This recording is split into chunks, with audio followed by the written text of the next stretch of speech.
Hey y'all, it's Amanda. Welcome back to my channel. Today is day 4 of Vlogmas, and today's devotional is all about the Eastern Kingdom.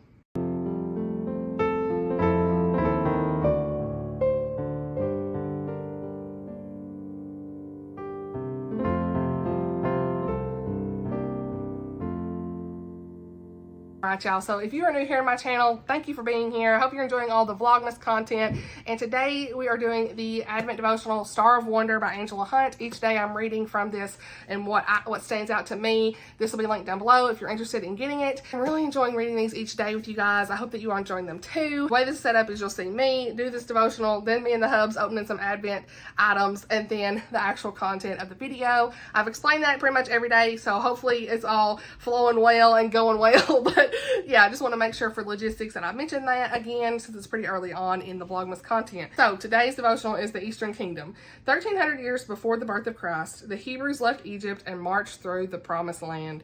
Their approach terrified the kings in that region, so Balak, king of Moab, sent for a seer named Balaam.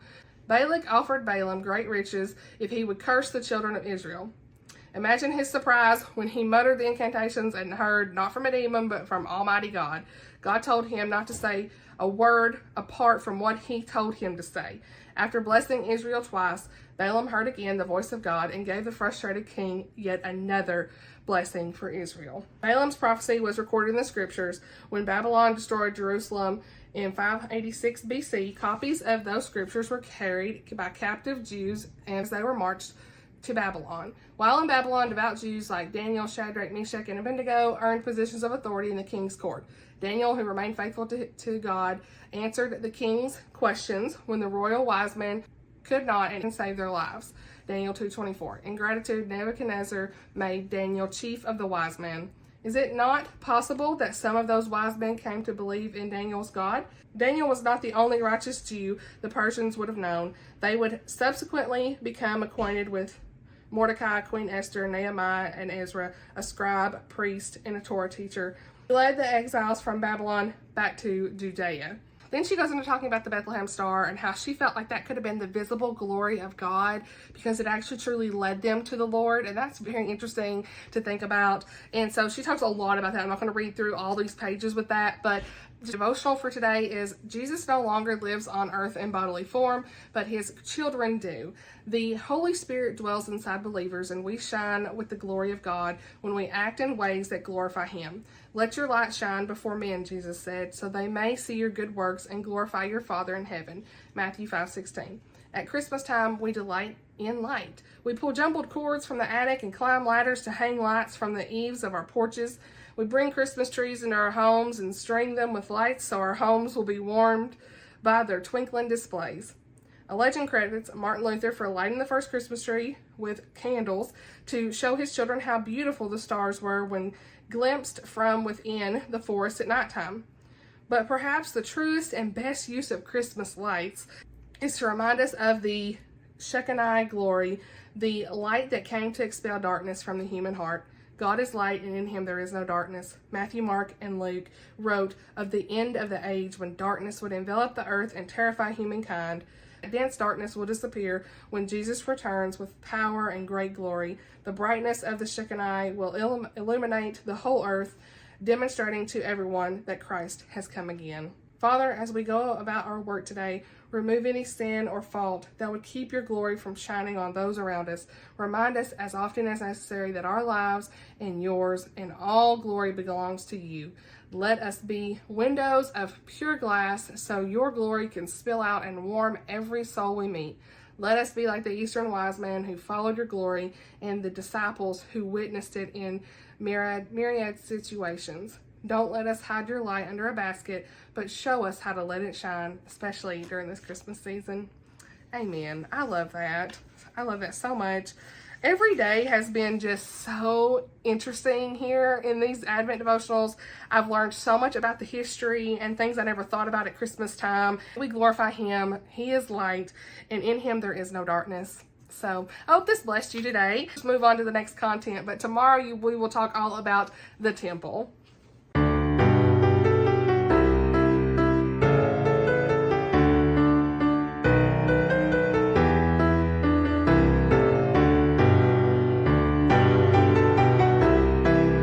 much, y'all. So we hit the day with day 4. Day 4. We're back. We back. Counting down to Christmas. All right, this is the last one we're doing in a row here, okay? Because I've got 4 Advent.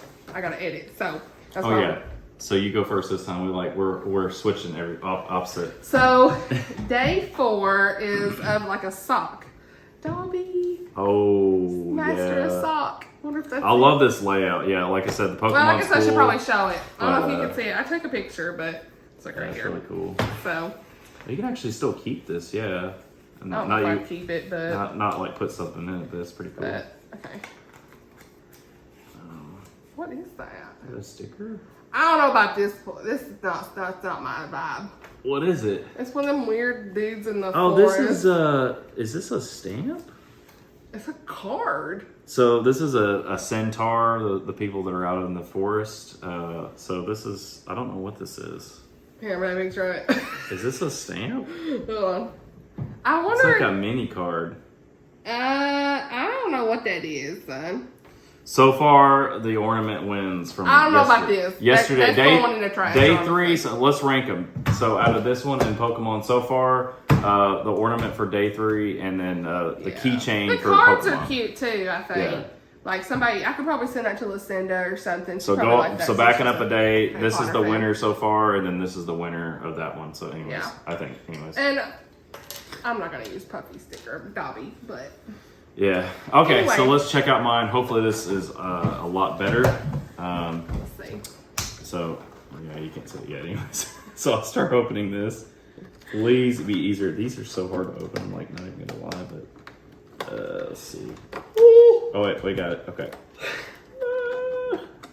Okay, I do see something this time, so bear with me. All right, cool. So, okay, this time we have a card, which last time the card was bent a little bit. That was sad. But this one should be... Look, come on, give us a Pika. I don't think there's a Pika. Actually, I could be wrong. I can't remember, actually. Okay, so it's a... Oh, that's cool. So it's a Stantler. It's like a reindeer. Oh, that's cute. So I do know Christmas. this is actually a new... Yeah, so this is obviously Christmas theme, but this is a reindeer Pokemon, which... That's cute. I actually think this one looks cool. See, it has a snowflake on it. So anyways. Is it like hollow or? Yeah, let me take it out of the pack here so you can see it. The little reindeer Pokemon, so pretty cool. All right. So yeah, there's day 4. Day 4. So day 4 is done, and we'll see y'all tomorrow with day 5.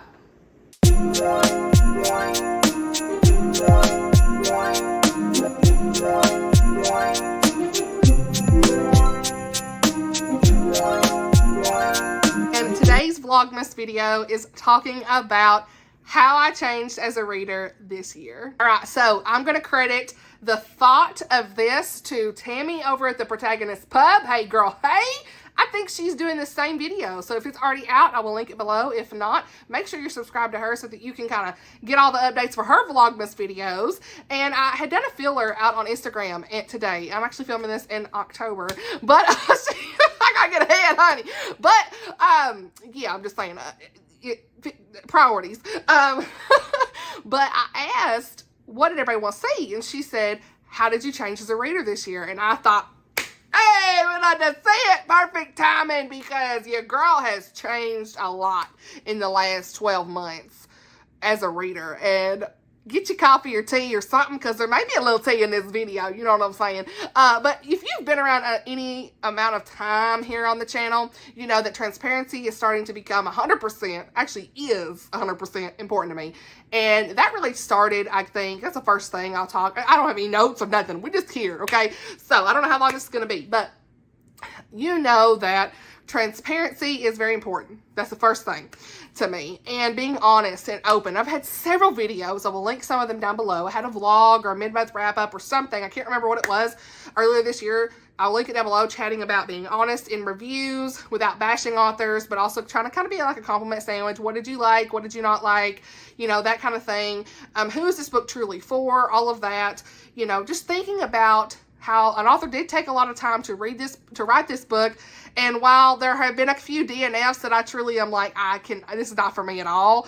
I disagree a lot with a lot that's in there. There is always at least a couple of positive things I can say. And so over the last year, in regards to reviews and just being open and honest, I have truly tried to be just that. I think the first and foremost is for you guys. I want to make sure people who are watching me truly believe what I'm saying and don't feel like I'm embellishing on anything just because an author sent me a book to read and review. I never want anybody to feel that way because, that's not a good feeling. And, I want that full, open, honest transparency with you guys who are my viewers to watching me, because I want people to trust my reviews, right? At the end of the day, what am I truly enjoying? If I'm not enjoying it, all that stuff, letting you all know the content that's in the book. So that's definitely another thing over the last year that has changed. I've definitely, moved into more of the 100% clean reads. We'll talk about that in a minute. There's just been a lot of changes on the channel here. If you go back to my very first video almost 2 years ago to now, totally different. Not only my personality started to shine more in the videos, because when you first start filming, it's like, it's just hard to truly film in front of a camera, first of all, and talk. And I definitely am sorry for those that I know that some have said I talk fast. It's hard. I've tried to slow down. I just thought about that. It is hard for me to slow down. I know some of you speed me up. So the 1.5 to 2 speed. I know some of y'all do that, okay? Everything I watch is on 2 speed, 1.5 speed, depending on the person. And I've always been a fast talker, so I definitely apologize for that. I know some of you have said that at times, but it's just like, I get excited. When I'm really passionate and excited about something, I'm just go, go, go and wanting to talk. So where was I? I can't remember now. Circling back to how I changed as a reader overall on my channel. Yeah, if you go back and you watch, that's what it was. If you go back and watch kind of like my earlier videos, you see my personality coming out in the videos and, starting to pick up arcs and getting on NetGalley and signing up for, maybe the Bethany House or Reveal Reads programs on their blogger teams and things like that, launch teams, like just trying to figure out all of those buzzwords, we'll call it, of things like in the publishing world of trying to support authors and just truly getting into the reviewing world as well, how to write a book review. I mean, there's really not a formal way, but just everybody does it a little bit different. So there's so much over this last year that I've learned from that alone. Starting a blog this year was definitely something that I always said I would never do. I was like, I'm not doing that. Who reads a blog? That's what I used to think. And so as I started to grow on my channel, a lot of you said, do you have a place that I can read your reviews, because I want to keep up with you? And they may not like Goodreads, and sometimes Goodreads can be hard to find all the reviews you have. So starting that blog definitely helped as well to evolve in book reviewing and writing and that sort of thing. But overall, I think the thing for me, like I said, I'm circling back again. I get off track. Hey, we're just chit-chatting honestly about this stuff. But I have several videos talking about just being open and honest about book reviews, arcs, never feeling like I'm bragging about any of that stuff, because I never want that feeling to anybody here, okay? If you ever want to know how to get into that stuff, I can definitely help you with that, where to apply. If you have a platform of any kind like this or Instagram, it's pretty easy to get into it if you're interested as you grow your content and in your channel or your Bookstagram account, that kind of stuff, or you have a blog. And then, again, content in books. I have one where I talked about secular romance and where I tried to read some Book of the Month books, and that was hard. So yeah, it's been a definite journey of realizing, number one, what I enjoy in books, what am I comfortable with in books. I'm 33 years old. I'll be 34 in May. And it's just like 10 years ago, over the last 10 years, truly, as a reader, I didn't really start reading again until I was 27. And it's like, the stuff I was picking up, looking back, questionable. And I think a lot of it is growing in faith as well, and my convictions, and those are going to change yearly, daily, monthly as well. And honestly, your growth as a reader depends on so many different things. But for me, it was growing in faith in my faith walk, and just really feeling the Holy Spirit lead me where I need to be in the books and the content that I'm consuming, whether that's on TV, movies, books, all of those things. and social media, Instagram. I don't use TikTok, but if I did, same thing. You know, just making sure that what I'm consuming is good for me and not going to be the wrong influence and that sort of thing. Filling my heart and my soul, my mind with good Christian things and clean things and, you know, all that stuff. That leads me to earlier this year. I don't know if this is even making sense. I feel like this is all over the place. I'm so sorry. But that leads me to earlier this year where this is where I feel like it was the summer, June. And I feel like this was the moment I realized that my tastes were changing this year. And that is when I took Outlander off my shelves. I still got the books in this house. They're in the closet. I'm not throwing them away, but they came off the shelves. They had primary real estate. They were on these shelves right here, like the primary shelves, okay? You saw them in every video. And in June, I had been battling with that for about a month. I'll leave that vlog down below. It's kind of in the middle. It's time-stamped if you want to watch the original discussion. But, you know, I just felt the Lord tell me, you know what you need to do. And I was feeling very convicted about even promoting those on my channel. I felt like I didn't want the wrong impression to come across. And while there are things that we enjoy, and it's okay to enjoy, you know, the things you like. I'm not saying that, right? I'm not saying throw out everything that might have a dirty word in it, you know? I'm not saying that. I'm just saying, you know, for me personally, I still have nostalgia and love for some of the characters in the Outlander series, but and if book 10 comes out, who knows? She's working on it. Will I pick it up? Yes, I want to know what happens with my characters that I do truly care about. But she has a lot of content in there that's bothersome that I don't agree with. And so just for that alone, I said I need to take these off my shelves. You know, I'm rethinking things. It's a no. It's not a beloved favorite. And it's the minute actually that I read When the Day Comes by Gabrielle Meyer that I realized, hey, you know, there are good Christian fiction, clean reads that I can read that have a great story to be told that doesn't have all of the junk that we don't want to read in it. And When the Day Comes was a very, a great alternative to reading Outlander for me, because it had time travel just like Outlander. It had a beautiful romance that I loved and had a great twist in it. All these things. And beautiful characters, that historical element. You know, there was so much in it that I'm like, wow, we really don't need this, Diana. You know? And like I said, no, I'm not throwing shade to nobody who reads anything that's not clean. I'm not saying that. That was just my personal convictions during that time. And so I took my Outlander books off my shelves and I replaced them with my Christian fiction reads. And since then, I've really been just a different reader. I've tried to only pick up and really research the books I'm picking up, if they're secular, and even some Christian fiction now you got to look at, right? You know, we've already talked about that.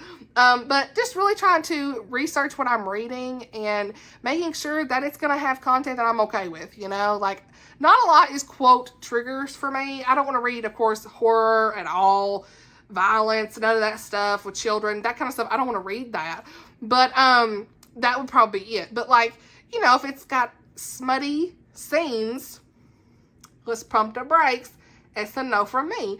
And, you know, I started reading back in the day, Colleen Hoover. I mean, I already talked about this in one of my other videos. Some of the books I've read, I've got some Q&A where I talked all about it. You know, just the bad books that you didn't need to be reading, you know. And if you like Colleen Hoover, I ain't saying that. I did really enjoy a couple of her books at the time. But I had to put down anything that had toxic stuff, relationships, all of that in it, and move on. And try to find stuff that I just felt like was good, clean reads for myself. And so that process was just such a journey, and just the Lord was really working in my heart on what I needed to read and how I needed to cultivate my interest in reading. And so that was a big change. And then that leads me into like the secular book chat that I had. I will link it down below. I think I already said that, but there was a whole thing where I tried to read, I think, Part of Your World by Abby Jimenez, and it was a huge no for me within the first 5 to 10%. You know, it was a no. And just all of those things kind of came to a head at the same time within 2 months. And I'm just so glad that that happened, because I look back and I made a lot of excuses for certain things like Outlander that I had truly loved, because like I said, I love the storyline, but truly the content is not something I need to be reading and promoting here. And so, yeah, I said I would pick up book 10 when it comes out to know what happens, but I'm going to have to really like skip through some of the stuff. She doesn't write it as explicit anymore, because I did read her book 9 when it came out. It's definitely not as explicit, but you still have to be careful with some of the content. So I may get into it and have to put it down if she ain't, you know. I mean, it's just part of it. I may have to just look up what happens. You never know until you get into reading something sometimes. And even in Christian fiction, sometimes I'm like, oh, that's a little bit much, I got to put that down. You know, that has happened a couple times. Even in clean reads, or books that are considered clean reads, I have to sometimes be like, oh, wait a minute, that's too much, I gotta put that down. So, yeah, it's been such a journey with figuring out what I enjoy in books. It's also, that leads me into the clean reads in general, rom-coms, all of that, and even some Christian fiction this last couple of months. This is October that we're in right now, but, you know, y'all know, like, On Moonberry Lake was a no for me, because it had a lot of New Age stuff in it that I completely disagree with. As far as it being a Christian fiction, I don't agree with that. And then, you know, even like romance tropes, I'm figuring out what I enjoy there. You know, I'm starting to realize I don't like a woman that holds a grudge, or even a guy character in general that holds a grudge for many, many years. I don't like petty characters. I don't even know if I like enemies to lovers anymore at this point. I always said I enjoyed enemies to lovers, but I think that's old Amanda coming in and saying, yeah, you like enemies to lovers because of the books you read 10 years ago. When's the last time you girl read an enemies to lovers and absolutely loved it? I don't know. You know, so I think over the next year, I will try to figure out personally what I enjoy as far as tropes in books. Because, I mean, truly, I've really been reading over the last 2 years a lot. You know, before that I might have read 10 books. 1 year I read 50. But like last year was over 100. This year's over 100. So like it's truly like me diving into my mixed bag of books and genres and trying to figure out what I enjoy. And it's definitely a journey. I read so many different types of genres. You know, we got cozy mysteries. I like some classics, but mostly I don't read a lot of classics. It can be tough sometimes. And then, you know, definitely like romantic suspense, general mystery, contemporary romance, historical fiction, just general contemporary at times. I mean, middle grade, some mangas. There's so many things I read. I mean, I have a mixed bag to no end here, right? I read some secular, some Christian, some clean reads, all that stuff. I read a lot of different types of things. And so over the next year, I think I will definitely cultivate more of like my specific tropes that I enjoy. I did those bookish buzzwords videos earlier this year, and link those below if you haven't seen them, but just that really helped me to figure out anti-buzzwords, what I don't like in books, and what I do. And I'm still cultivating that list. You know, even then I said enemies to lovers, and now I'm just not sure. After reading Julia Monroe Begins Again, I don't think I am enemies to lovers, if that's what it is. You know, if it's just downright being mean to somebody, a little bit of banter, grumpiness. Maybe I'm a more grumpy sunshine. Maybe that is it, you know? Like, I don't know. I'm still trying to figure this out. So, I have been rambling at this point. What am I even saying? Overall, this year has definitely just been a year of growth, right? Of figuring everything out. So, yeah, just taking this journey of, you know, unhauling. I've also, this year, I think I've changed a lot as far as DNFing a book. Like I used to never put a book down. I had to finish it. And this year I think I DNF'd maybe at least between 10 and 15 books. Go girl. Because I mean, it's like life is too short to be reading books that we don't enjoy. So that's definitely changed. And I don't have the patience anymore for some of the stuff sometimes in books. You know, like the whole grudge thing. Like I said, I don't like that. I'm like, this is going on for far too long. If it's more than 25% of the book, I'm usually like, let's move on. You know, let's have some growth so we can actually have a good development in the story. I don't want that to be 80% of the book and then the last 10, 20%, you know, like I'm not here for that. But like I said, this year was definitely, we're going to pull out Starby, my Squishmallow. This year was definitely, what am I doing? A year of growth for book reviews. Like I started doing Canva graphics to just do like some short takes and put that on my Instagram. I definitely posted on Instagram a lot more. I think I posted a lot more on YouTube, honestly, in general. You know, had lots of channel growth as well, and just, you know, trying to support authors and make sure you all know about releases coming out, trying to do some videos in that way, or at least posting it, reposting in the stories on Instagram and things like that. And the graphics have been a lot of fun. That's definitely been something that's a favorite this year, putting that in with the reviews and and letting you know exactly, like, if I didn't love a book, it still may be for you, and letting you know just everything about it that I can, without bashing the author, but also saying, hey, you know, this had, unless it's like really like a lot of content, like I know on Moonberry Lake, most of y'all was like, I ain't reading that, but I still did like her writing, I will say. Like I said, I'll give her that, you know, she does have good writing, but like that faith content just kind of, for me, you know, but I mean, other than that, for the most part, I still try to be pretty positive in general, because I'm not negative. You know, I really want to be positive. Someone took the time to try to write this book, and, you know, what could I find from it? What could somebody else enjoy from it that I just may have not liked, you know? Or like if there's a trope in there, maybe I'm not a friends to lovers person, but you are, you would enjoy it more than me, that kind of stuff. So, and I actually might be a friends to lovers person. I don't know.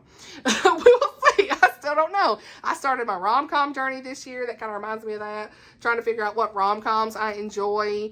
There's just so much of how I've changed as a reader and grew that I hope I've made sense in this video. I kind of read a little bit more on the suspense side. And, you know, Jamie Jo Wright was one that last year I was like, I will never read her. And then guess what? 3 books. Yeah, I almost said 2. 3 books of hers are now a favorite of all time, kind of stuff. You know, like 3 books of hers are now a favorite. I mean, come on. You never know. You know, not giving up on an author just after 1 book, 100%, unless like it's 100% a no. But like, still trying to, even if you DNF a book, trying to pick up another book by them to see maybe it was just the book, not the author. You know, that's something else I've thought about. Cozy mysteries. This was the year I started picking up mysteries. You know, the last 12 months. You know, I never would have thought that I've been into mysteries much, but absolutely love them now. You know, definitely a favorite. Fairy tale retellings. You know, there's so many new things that I've tried this year that I'm like, I'm so glad I'm reading these and just trying to realize what books I enjoy. So I think for the most part, that's all I wanted to say. Just, I feel like your reading journey your reading tastes, I should say, are going to change every year, right? We change as people every year, and what I like today, I may think back and go, nah, not so much anymore, or could reread a book and it become a new favorite of all time. You just never know. So yeah, let's chat below in the comments. I hope that you enjoyed this video. I know it was like kind of rambly, just talking a lot, but that's just like top of mind, what came to mind. I may have to edit some of this while when I'm editing it back if I think of other things. But, you know, overall, I'm just so thankful that I did this channel, and, you know, that I have all you here, and who we've cultivated our own relationships and friendships here in this beautiful Christian fiction clean reads space, our small little space here on the internet. It's the best space on the internet. Let me know how you've changed as a reader this year down below in the comments. Thank you all for watching, and I'll see you all in the next video. Bye, y'all!